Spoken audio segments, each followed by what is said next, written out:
نحمدہ ونصلی علی رسولہ الکریم۔ السلام علیکم ورحمۃ اللہ وبرکاتہ۔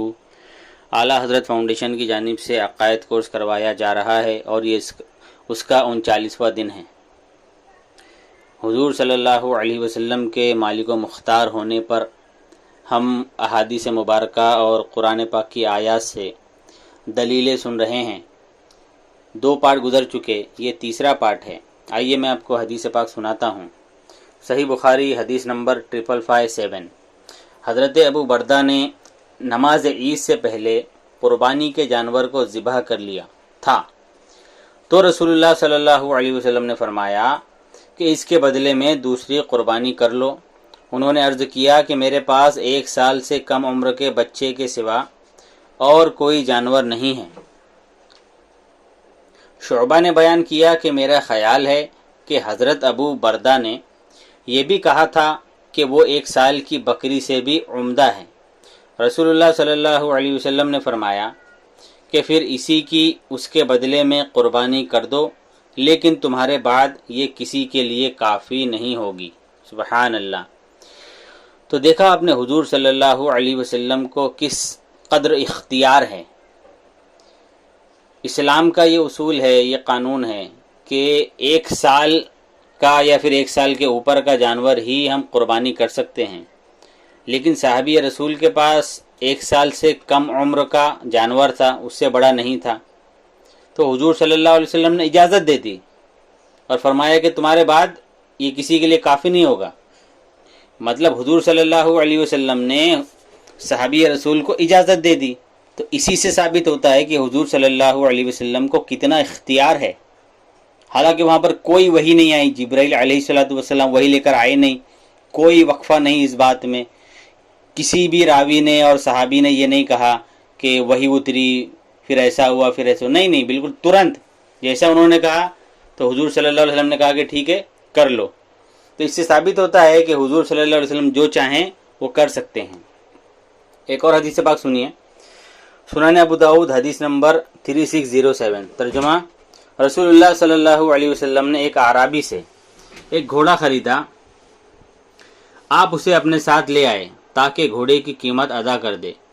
رسول اللہ صلی اللہ علیہ وسلم جلدی چلنے لگے، دیہاتی نے تاخیر کر دی، پس کچھ لوگ دیہاتی کے پاس آنا شروع ہوئے اور گھوڑے کا مول بھاؤ کرنے لگے، اور وہ لوگ یہ نہ سمجھ سکے کہ رسول اللہ صلی اللہ علیہ وسلم نے اسے خرید لیا ہے۔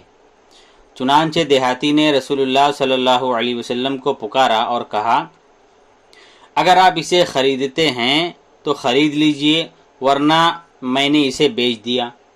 دیہاتی کی آواز سن کر رسول اللہ صلی اللہ علیہ وسلم کھڑے ہو گئے اور فرمایا، کیا میں تجھ سے اس گھوڑے کو خرید نہیں چکا؟ دیہاتی نے کہا، نہیں، قسم اللہ کی میں نے اسے آپ سے فروخت نہیں کیا ہے۔ پھر رسول اللہ صلی اللہ علیہ وسلم نے فرمایا، کیوں نہیں، میں تم سے اس کو خرید چکا ہوں۔ پھر دیہاتی یہ کہنے لگا کہ گواہ پیش کیجئے، تو حضرت خزیمہ بن ثابت رضی اللہ عنہ بول پڑے کہ میں گواہی دیتا ہوں کہ تم اسے رسول اللہ صلی اللہ علیہ وسلم کو فروخت کر چکے ہو۔ رسول اللہ صلی اللہ علیہ وسلم حضرت خزیمہ کی طرف متوجہ ہوئے اور فرمایا، تم کیسے گواہی دے رہے ہو؟ حضرت خزیمہ نے فرمایا، آپ کی تصدیق کی وجہ سے، اللہ کے رسول صلی اللہ علیہ وسلم۔ تو رسول اللہ صلی اللہ علیہ وسلم نے حضرت خزیمہ کی گواہی کو 2 آدمیوں کی گواہی کے برابر قرار دے دیا۔ سبحان اللہ۔ اس حدیث پاک کو سمجھا آپ نے؟ آپ صلی اللہ علیہ وسلم نے گھوڑا خریدا، اسے اپنے ساتھ لے آئے کہ اس کی قیمت ادا کر دوں، جلدی چلنے لگے تو آگے نکل گئے۔ دیہاتی نے اور دوسرے جب گراہک دیکھے تو وہ بدل گیا اور کہا کہ میں نے آپ کو نہیں بیچا، اس نے جھوٹی قسم بھی کھائی، جھوٹ بولا۔ تو ایک صحابی ہے، انہوں نے یہ گواہی دی کہ نہیں، حضور صلی اللہ علیہ وسلم نے اسے خریدا ہے، جبکہ اسلام میں 2 گواہ ضروری ہے، ٹھیک ہے، لیکن حضور صلی اللہ علیہ وسلم نے جو صحابی نے ایسا کہا جن کا نام ہے حضرت خزیمہ، وہ ایک گواہ ہے، وہ ایک آدمی ہے، لیکن ان کی گواہی کو 2 آدمیوں کے برابر کر دیا۔ سوچئے حضور صلی اللہ علیہ وسلم کو کتنا اختیار ہے، پھر بھی یہ وہابی دیوبندی بدترین قوم کہتی ہے کہ حضور صلی اللہ علیہ وسلم کو کوئی اختیار نہیں ہے، کسی چیز کے وہ مالک و مختار نہیں ہے، معاذ اللہ رب العالمین۔ یہ کتنے بڑے بدبخت ہیں۔ آئیے ایک اور حدیث پاک میں آپ کو سناتا ہوں، صحیح بخاری حدیث نمبر 1936۔ ہم رسول اللہ صلی اللہ علیہ وسلم کی خدمت میں تھے کہ ایک شخص نے حاضر ہو کر کہا، یا رسول اللہ صلی اللہ علیہ وسلم، میں تو تباہ ہو گیا۔ رسول اللہ صلی اللہ علیہ وسلم نے دریافت فرمایا، کیا بات ہوئی؟ اس نے کہا کہ میں نے روزہ کی حالت میں اپنی بیوی سے جماع مطلب ہم بستری کر لیا ہے۔ اس پر رسول اللہ صلی اللہ علیہ وسلم نے دریافت فرمایا، کیا تمہارے پاس کوئی غلام ہے جسے تم آزاد کر سکو؟ اس نے کہا نہیں۔ پھر رسول اللہ صلی اللہ علیہ وسلم نے دریافت فرمایا، کیا پے در پہ مطلب مسلسل 2 مہینے کے روزے رکھ سکتے ہو؟ اس نے عرض کی نہیں۔ پھر رسول اللہ صلی اللہ علیہ وسلم نے پوچھا، کیا تم کو 60 مسکینوں کو کھانا کھلانے کی طاقت ہے؟ اس نے اس کا جواب بھی انکار میں دیا۔ راوی نے بیان کیا کہ پھر رسول اللہ صلی اللہ علیہ وسلم تھوڑی دیر کے لیے ٹھہر گئے، ہم بھی اپنی اسی حالت میں بیٹھے ہوئے تھے کہ رسول اللہ صلی اللہ علیہ وسلم کی خدمت میں ایک بڑا سا تھیلا ارک نامی پیش کیا گیا جس میں کھجوریں تھیں۔ ارک تھیلے کو کہتے ہیں جسے کھجور کی چھال سے بناتے ہیں۔ رسول اللہ صلی اللہ علیہ وسلم نے دریافت فرمایا کہ سائل مطلب سوال کرنے والا کہاں ہے؟ اس نے کہا کہ میں حاضر ہوں۔ تو رسول اللہ صلی اللہ علیہ وسلم نے فرمایا کہ اسے لے لو اور صدقہ کر دو۔ اس شخص نے کہا کہ یا رسول اللہ صلی اللہ علیہ وسلم، کیا میں اپنے سے زیادہ محتاج پر صدقہ کر دوں؟ بخدا ان دونوں پتھریلے میدانوں کے درمیان کوئی بھی گھرانہ میرے گھر سے زیادہ محتاج نہیں ہے۔ اس پر رسول اللہ صلی اللہ علیہ وسلم نے اس طرح ہنس پڑے کہ آپ کے آگے کے دانت دیکھے جا سکے۔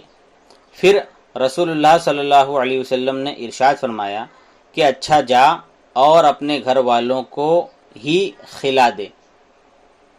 سبحان اللہ، کتنی پیاری حدیث پاک ہے۔ بتائیے حضور صلی اللہ علیہ وسلم نے کس قدر اس کی جو ان کا جو کفارہ تھا اس میں تخفیف فرمائی ہے نا۔ پہلے مسکینوں کو کھانا کھلانا، غلام آزاد کرنا، روزے رکھنا، مسکینوں کو کھانا کھلانا، ان کے پاس وہ بھی نہیں تھا تو ایک کھجور کا تھیلا آیا آپ صلی اللہ علیہ وسلم کے پاس، تو آپ نے کہا ٹھیک ہے اسے لے لو اور اسے تقسیم کر دو غریبوں میں۔ تو صحابی نے کہا کہ سب سے زیادہ غریب تو میں ہی ہوں، تو حضور صلی اللہ علیہ وسلم نے کہا کہ تم ہی کھا لو۔ تو سوچئے کتنا اختیار ہے میرے حضور صلی اللہ علیہ وسلم کو۔ اسی لیے تو حضور تاج الشریعہ رحمۃ اللہ علیہ نے کیا خوب فرمایا کہ نبی مختار کل ہیں، جس کو جو چاہیں عطا کر دے۔ کتنی پیاری حدیث پاک ہے، لیکن وہابی دیوبندی اس کو بھی نہیں مانتے، اس کا بھی انکار کر دیتے ہیں۔ یہ لوگ منکر حدیث ہیں۔ تو میں آپ لوگوں سے گزارش کرتا ہوں کہ ایسے وہابی دیوبندی گستاخ اور منکر حدیث فرقے سے آپ لوگ دور رہیے۔ آپ لوگ اہل سنت و جماعت کے علماء کی صحبت میں رہیے، ان کے بیانات سنیے، ان کی تقریریں سنیے، ان کی کتابیں پڑھیے۔ انشاءاللہ کل پھر سے ہم حاضر ہوں گے۔ السلام علیکم ورحمۃ اللہ وبرکاتہ۔